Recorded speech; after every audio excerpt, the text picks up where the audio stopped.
ibyo ngibyo ubona Satani agushukisha akakubwira ngo nubigenza gutya ndaguha ibi, n'ubundi ibyo ngibyo agushukisha Imana yarabikweguriye n'ibyawe. Amasezerano ye arayafata yirukanka yahunganye atayaciye atanayazingazinze. Hari iburyo cy'amadolari abikwa, hari iburyo cy'amasezerano y'Imana bungabungwa. Niyo mpamvu muririmbyi yaririmbye ari mu mwuka aravuga ngo genda neza utwaye amabanga y'Imana, uri umunyamasezerano menya uko ugenda.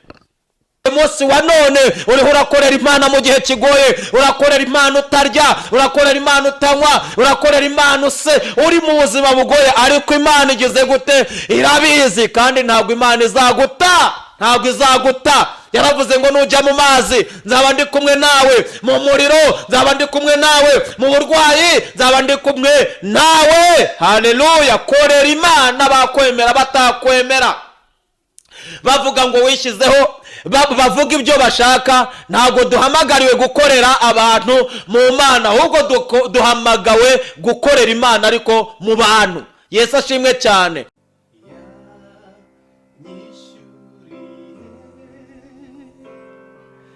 Ya myenda yose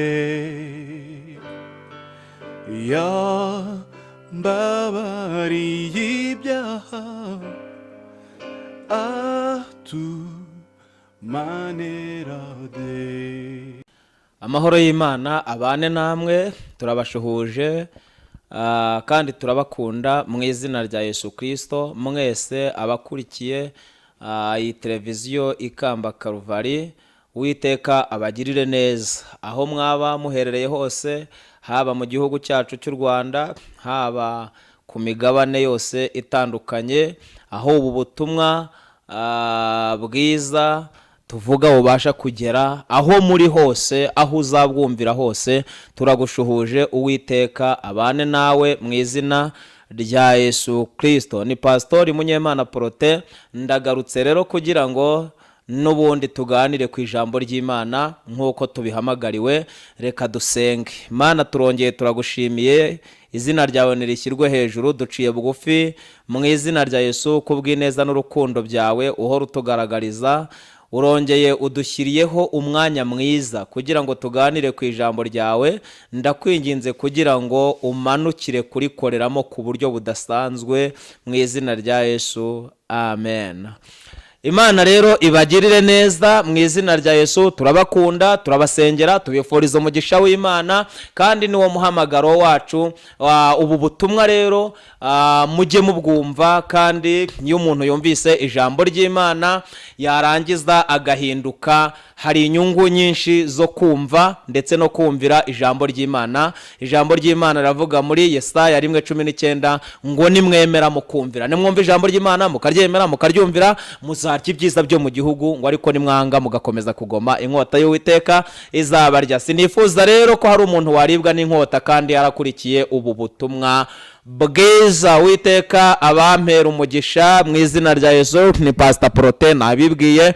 Ndagarutse rero, mu minsi ishize mu gihe gitambutse twaganiriye ku cyigisho cyangwa se ijambo rivuga ngo amakanzu 7 y'umunyamuhamagaro. Tubona ko umunyamuhamagaro yambara amakanzu 7. Twabonye ikanzu ya mbere ariyo kanzu y'ubutesi, twayisomye mu Itangiriro ibice 37 umurongo wa 3. Tusoma ikanzu y'icyangiro ariyo kanzu ya kabiri umunyamuhamagaro yambara, tuyisoma Itangiriro 37 ku murongo wa 4. Dusoma ikanzu y'ubugaragu ariyo kanzu ya gatatu umunyamuhamagaro yambara, tuyisoma mu Itangiriro 37 umurongo wa 36. Ndagarutse rero kugira ngo dukomeze turebere hamwe ikanzu ya 4 ndetse n'iya 5, hanyuma iya 6 n'iya 7 tuzabirebe mu kindi kiganiro, kuko Imana irabaduhaye kugira ngo dukorere imbere yanyu mu izina rya Yesu. twasenze Imana rero munyemerere dusome hanyuma turebe ikanzu ya 4 umunyamuhamagaro yambara. Turasoma n'ubundi ijambo ry'Imana ni hano mu gitabo cy'Itangiriro, turacyarebera ku munyamuhamagaro watubanyirije witwa Yosefu, tureba inzira yanyuze, tureba amadodani yanyuze, tureba aho yagiye asesera, tureba amacupa yagiye akandagiramo, tureba makuba n'ibyago yagiye ahura nabyo, ariko hamwe no gukomera ku masomo tuzasanga Imana yaramugejeje ahantu heza.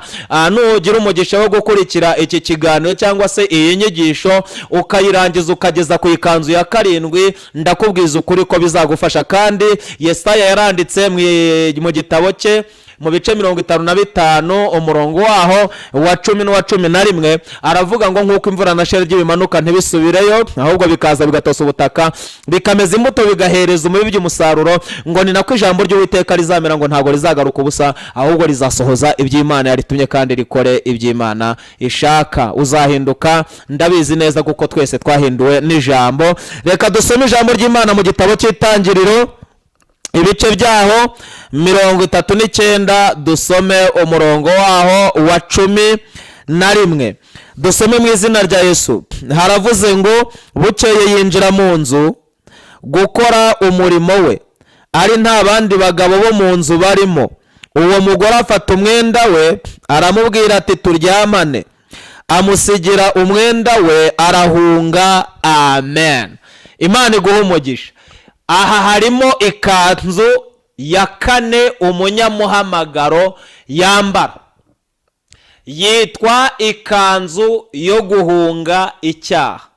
Mwene data, niba uhamagawe n'Imana hari igihe kimwe kizagera Uwiteka akaba yaraguhaye iby'ubu buzima, ukaba ufite uburyo bwo gukorera Imana neza, urya unywa utuye ubaho. N'abantu nk'abo barahari, turabafite kandi si bake, ni benshi. Ariko nyamara uyu muntu kuko akiri ku ishuri, akiri mu masomo, ni icyitonderwa, harimo icyitonderwa. Imana izasigara igucungiye ku gukiranuka. Uyu ni Yosefu. Ijambo riratubwiye ngo yinjiye mu nzu gukora umurimo we. Twasanze mu ikanzu ya 3 ko Yosefu yambaye ikanzu y'ubugaragu. Igihe Yosefu yendaga kuva muri iyi kanzu y'ubugaragu, azamutse agiye kwambara ikanzu ya 4, igihe isomo yari arirangije, Imana yamuzaniye nyirabuja kugira ngo amubere profeseri ugiye kumukoresha ikizami. Bibiliya iratubwiye ngo yinjiye mu nzu agiye gukora imirimo yo mu nzu. Niba aragiye gukoropa, niba aragiye kugira gute, ariko ni imirimo yo mu nzu, habamo imirimo itandukanye. Ngo nta bandi bagabo bari bari kumwe bakora imirimo yo mu nzu, bari bagiye. Yosefu ari urimo wenyine, nyirabuja ngo aramwitegereza, arangije ngo ashaka ko baryamana, ngo aramwifuza, aramuhamagara ati Yosefu, nyamuneka ndashaka ko tugira gutya. Ariko Yosefu yamenye neza yuko ari ikizamini yari arimo. Mwene data, tujya duhura n'amasomo rimwe na rimwe tukumva biradukomereye, ariko iyo bigeze mu kizami bikomera kurushaho. Mu buzima busanzwe turi abapasiteri, turi abakozi b'Imana, tujya dufasha abantu gusenga ngo bazagira amasomo meza, ariko iyo byageze mu gihe cy'ibizami nibwo ababyeyi n'abanyeshuri baduhamagara batubwira ngo mudufashe gusenga kugira ngo Imana izabane natwe mu bizami. Yosefu yakoze akazi ke yambaye ikanzu yo guca bugufi, ariko igihe kigeze kugira ngo Imana imwimure, nyirabuja aza kumukoresha ikizamini.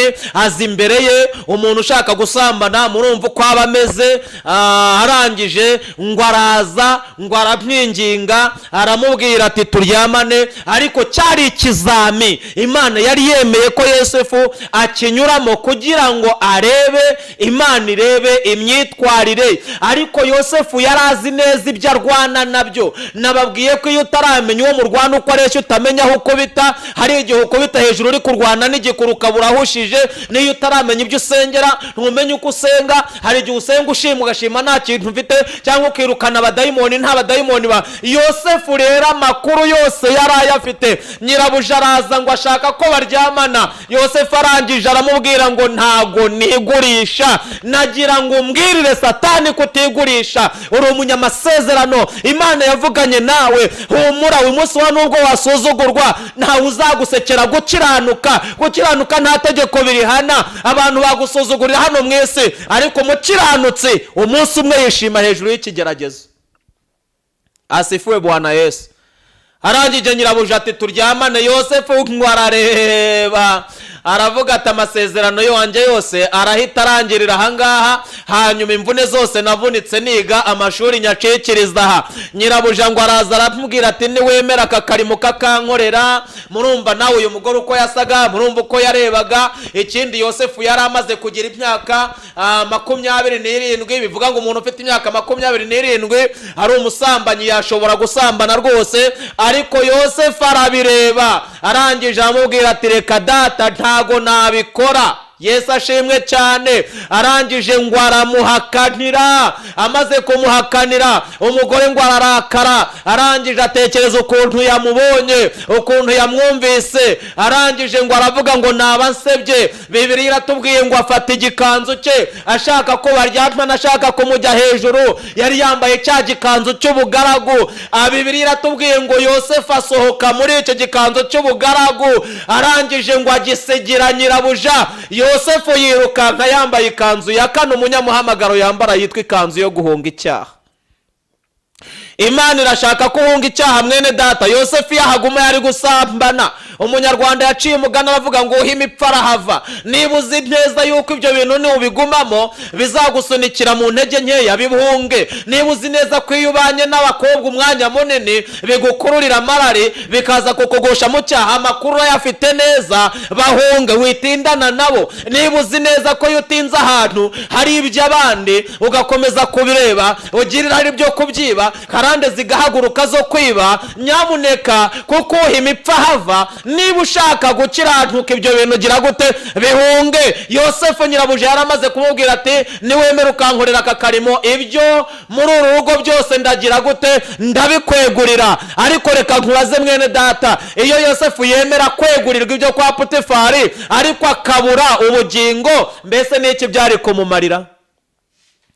Umwanditsi yigeze kwandika amanika ku byapa kera, ni umwanditsi wo muri PSI. Arangije arandika ngo uwaguha iby'isi byose ariko akakwanduza sida, ni iki byakumarira?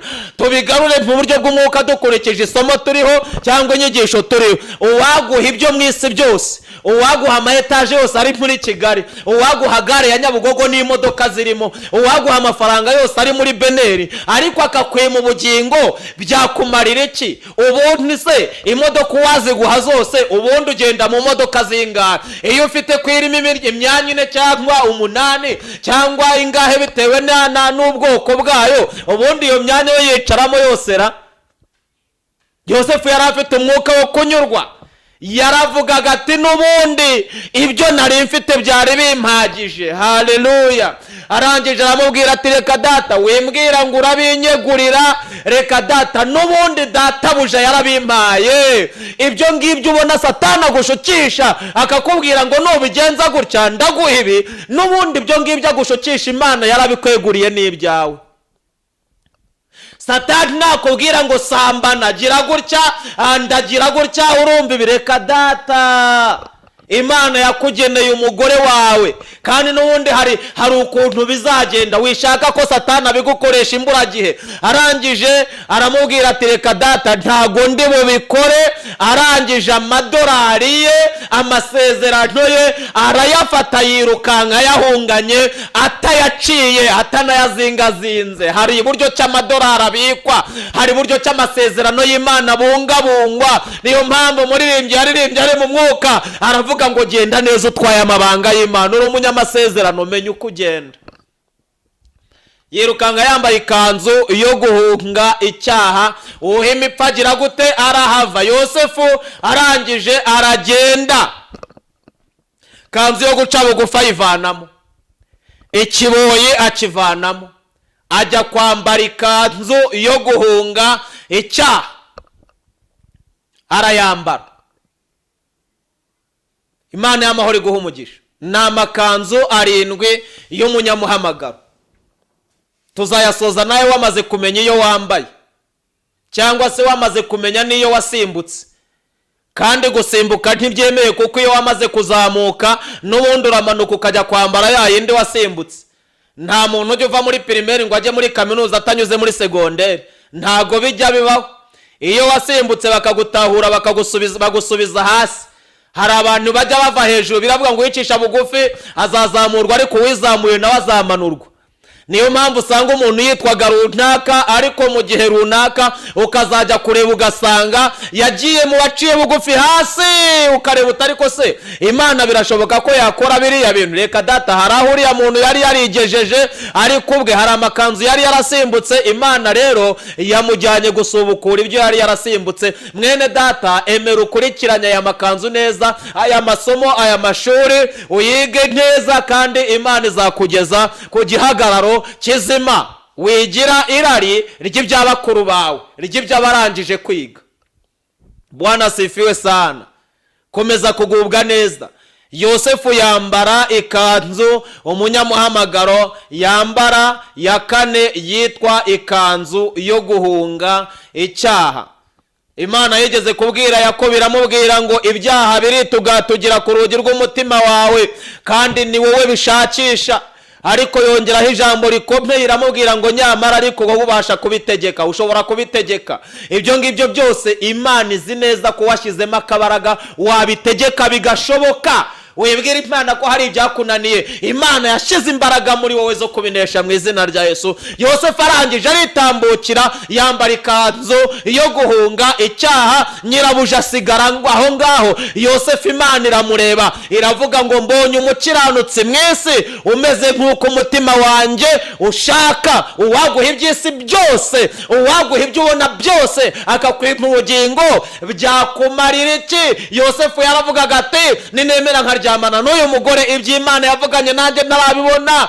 bene data bataranyubararira, ntarabona ukwezi n'izuba n'inyenyeri bari imbere yanjye, ntarabona guca bugufi kwa benshi imbere yanjye. nzaba nyatahemo, amashuri nzaba nyacikije, kandi nta kazi nzabona. ariko Yosefu uko yari afite amakuru, azi neza ko yamusezeranyije ariyo kwizerwa, yaravuze ati uyu munsi ndemera nsuzugurwe, ariko icyerekezo cyanjye ni cyiza. mugubwe neza mwese, turabakunda mu izina rya Yesu, kandi mukomeze kuryoherwa n'ijambo ry'Imana.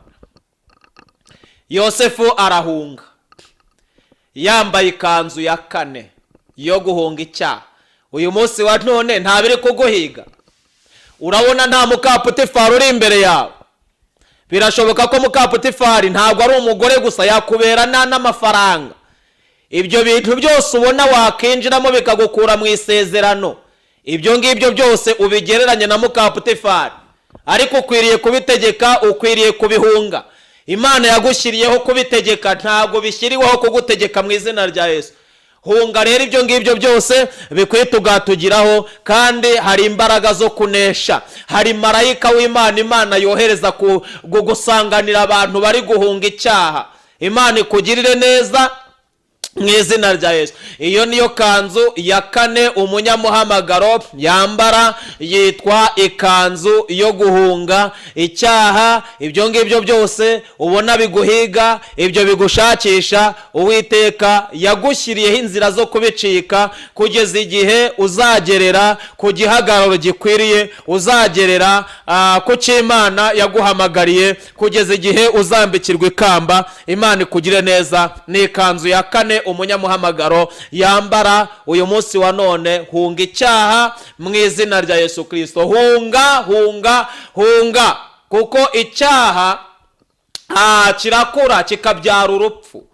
icyaha kirica, kandi iyo uguye mu cyaha uba upfuye nabi. ariko hirya yo guhunga icyaha hari ubuzima mu izina rya Yesu. ntabwo rero Yosefu yigeze avuga ngo reka nubahishe uyu mumama, nubahishe uyu mugore ataza kumerera nabi. reka data, Yosefu yaravuze ati ingaruka zose nahura nazo ndazirengera, kuko ni ikizamini, kandi ikizamini gishyushya ubwonko. Yosefu arakomera, aravuga ati namaze kumenya amakuru. Yosefu arahunga. Nyagasana kugirire neza. ni ikanzu ya kane yitwa ikanzu yo guhunga icyaha. uyu munsi ibyo ngibyo byose byawe biguhiga, Imana yigushyiriyeho uburyo bwo kubihunga, kandi n'ubuhungiro ibugushyiriyeho. Ikigeragezo cyose Yosefu yageragamo yasangaga kiruta icyo avuyemo gukomera, ariko byose byamuberaga esikariye imugeza ku gitangaza cye mu izina rya Yesu. Iyo nzira y'inzitane uri gucamo hari ahantu iri kukwinjiza, wowe Imana ipfa kubikwemera, abatakwemera izabemeza, niko umuririmbyi yaririmbye. Imana iguha umugisha. Reka turebere hamwe ikanzu ya gatanu umunyamuhamagaro yambara mu izina rya Yesu. Turasoma ijambo ry'Imana n'ubundi itangiriro hano mu bice 39, hanyuma dusome umurongo aho wa 20. Haravuze ngo shebuja wa Yosefu aramujyana amushyira mu nzu y'imbohe bakingiraniramo imbohe z'umwami, aba muri iyo nzu y'imbohe. Amen. Uyu ni Yosefu igihe yari yambaye ikanzu yo guhunga icyaha, yahunze kugwana mu byaha na nyirabuja. Igihe yari asohotse yahunze uyu mugore, yicaye inyuma y'igipangu. Amasaha yarageze, shebuja Potifari arataha. Ageze mu rugo, umugore wa Potifari ngo abazanye cya gikanzu cy'ubugaragu Yosefu yambaraga, arangije ngo arakimuregesha. Aramubwira ngo mutware wanjye afande, wa mwana w'umuheburayo wazanye yansekanya agasuzuguro, yandebye arangije aranyifuza ashaka ko turyamana, ariko nanjye namweretse ko ndi umugore wa fande, dore na cya gikanzu ntagisigaranye. Mwene data, ibintu byose uri guhura nabyo Imana irabizi, komera ushikame ihangane. Uyu mugore yari afite igihanga, yari afite ibimenyetso simusiga bigaragaza yuko Yosefu yashatse kumufata ku ngufu, kuko igikanzu cyari cyagize gute, cyari cyasigaye, ariko Imana yari iri kumwe na Yosefu muri urugendo rwose. Reka mbabwire akantu gakomeye, ikinyoma gifite ibimenyetso kijya gitsinda ukuri kutarabigira. Ikinyoma gifite ibimenyetso kijya gitsinda ukuri kutarabigira, ariko ukuri iyo kubonye ibimenyetso kwibagiranisha cyangwa se gusibanganya cya kinyoma cyose. Ikinyoma gifite ibimenyetso nicyo cyajyanye Yosefu muri gereza. Uyu munsi wa none birashoboka yuko hari ibiri guhiga ubugingo bw'abantu, bari kukubeshyera, abantu bari kugusebya, kandi mu by'ukuri hari ibimenyetso bafite bihamya ikinyoma. Ariko reka nkubwire mwene data, komera ushikame, Uwiteka ari kumwe nawe mu izina rya Yesu. Uwiteka kurinde guhitanwa n'ikinyoma gifite ibimenyetso. Baravuga ngo warasambanye, usambanira mu nzu yo kwa runaka, kandi uri umuntu runaka ku rwego runaka uwo waba uri we wese, nyamara igihe ikimenyetso kirahari kuko iyo nzu wayinjiyemo, urwo rugo warwinjiyemo, yenda wari ugiye kubasura, yenda wari ugiye kubasengera, yenda hari andi makuru hari icyari kikujyanyeyo, ariko ikimenyetso baragifite, nuko wahinjiye bituma bakugerekera. Icyo ni ikinyoma gifite ibimenyetso. Ariko reka nkubwire ukuri, igihe kizagera icyo kinyoma kizahanagurika, wowe Imana ipfa kubikwemera. Hunga icyaha mu izina rya Yesu. Arangije akimwereka ati iki gikanzu dore ntagisigaranye, nabonye ahunga, nabonye agenda. Arangije ngo agiye inyuma y'igipangu hasanga umwana yambaye ikanzu yo guhunga icyaha ya 4. Aramufata ahita amusunikira muri gereza. Ageze muri gereza yakuyemo ya kanzu yo guhunga icyaha ya 4, yambara ikanzu ya 5 umunyamuhamagaro yambara, yitwa ikanzu yo gukorera Imana mu gihe kigoye. Bwana sifiwe sana.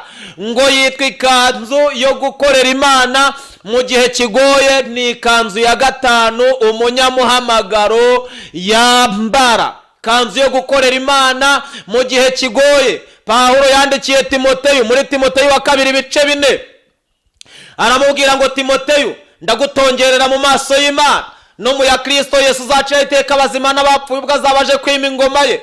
Genda mu itorero uhane, uteshe, uhugure, ufite kwihangana kose no kwigisha, kuko mu minsi izaza abantu batazihanganira inyigisho nzima, ahubwo kuko amatwi yabo azaba barya bashaka kumva ibibanezeza, bazigwiriza abigisha bahwanye n'irari ryabo.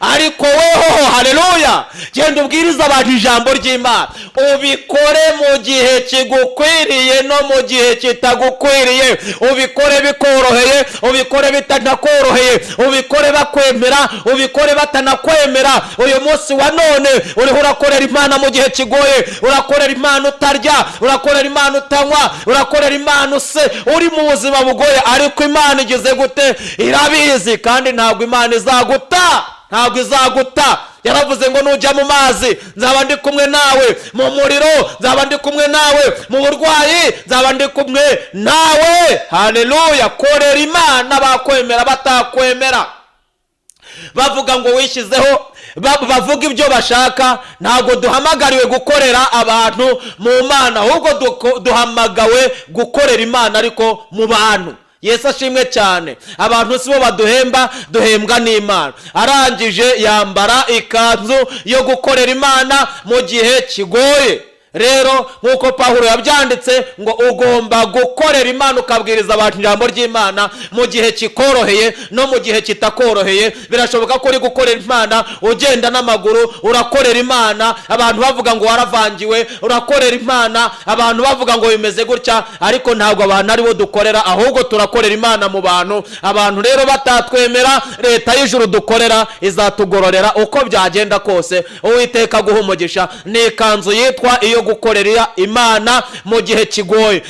Yosefu ageze muri gereza yambariye ikanzu. Mumenye ko muri Egiputa cyari igihugu cy'ibigirwamana. Ikindi, Yosefu ari muri gereza yari ari mu bantu badahuje uruhu, yari arimo abantu batanganya imyaka. Ikindi, yari afunganywe n'imfungwa z'ubwami. Ariko arangije ngo ageze muri gereza, Uwiteka hamuhera agaciro. Ikizakugaragariza yuko Imana iri kumwe nawe mu kigeragezo urimo, mu masomo urimo, igigucira inzira. Erega n'ubundi iby'isi bitwigisha iby'ijuru. Umwana wo kwa bosi iyo ari ku ishuri aba afite pocket money, aba afite amafaranga yo kujya muri alimentation, aba afite. Imana nayo iri kukwigisha mwene data bitewe n'urwego uriho. Igihe ugira gutya yarangiza igacaka. Yosefu ari muri gereza ngo yahise atorerwa kuyobora gereza, yari afite uburenganzira bwo gusohoka, yari yaragize igikundiro. Ariko Yosefu akorera Imana mu gihe kigoye, asobanura Imana mu gihugu cy'ibigirwamana mu bantu batayumva.